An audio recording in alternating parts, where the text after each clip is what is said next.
நீலகிரி மாவட்டம் கூடலூர் சுற்றியுள்ள பகுதிகளில் கடந்த 8 நாட்களாக கனமழை பெய்து வரும் நிலையில் அனுமாபுரம் பகுதியில் பேருந்து மீது மரம் விழுந்து போக்குவரத்து பாதித்துள்ளது.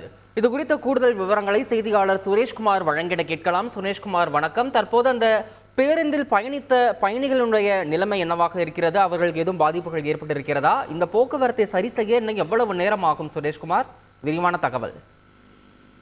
வணக்கம். நீலகிரி மாவட்டம் கூடலூர் சுற்றியுள்ள பகுதியில் கடந்த 8 நாட்களாக காற்றுடன் கூடிய கனமழை பெய்து வருகிறது.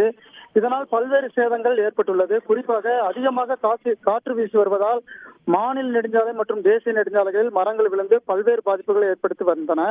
தொடர்ந்து இந்த மழையால் மக்களின் அன்றாட பணிகளும் பாதிக்கப்பட்டது. இந்த நிலையில் இன்று கூடலூரில் இருந்து மதியம் 2 மணிக்கு சென்னை நோக்கி தமிழ்நாடு அரசு விரைவு பேருந்து ஊட்டி மலைப்பாதையில் சென்று பேருந்து இயக்கப்பட்டது.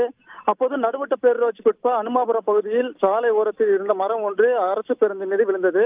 இது நல்வாய்ப்பாக பேருந்து முன்புறம் முற்றிலும் சேதமான நிலையில் பயணிகள் உயிர் தப்பினர். தற்பொழுது அந்த பகுதி முழுவதும் போக்குவரத்து நெரிசல் ஏற்பட்டுள்ள சூழலில் மரத்தை அகற்றும் பணியில் தீயணைப்பு துறையினர் மற்றும் நெடுஞ்சாலைத்துறையினர் ஈடுபட்டுள்ளனர்.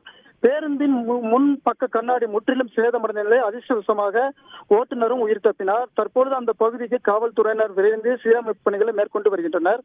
இந்த பேருந்தில் 50க்கும் மேற்பட்ட பயணிகள் பயணம் செய்த நிலையில் பயணிகளுக்கு இதுவரை எந்த பாதிப்பும் ஏற்படவில்லை. தொடர்ந்து மரம் விழுந்ததால் உதகையிலிருந்து கேரளா கர்நாடகா செல்லும் வாகனங்கள் மற்றும் கர்நாடகா மற்றும் கேரளாவில் இருந்து உதகை வரக்கூடிய சுற்றுலா பயணிகள் உட்பட வாகனங்கள் சுமார் அரை மணி நேரம் காத்திருக்கும் சூழ்நிலை ஏற்பட்டு வருகிறது. தொடர்ந்து மரங்களை வெட்டும் பணியில் நெடுஞ்சாலைத்துறை மற்றும் தீயணைப்பு துறையினர் ஈடுபட்டுள்ளனர்.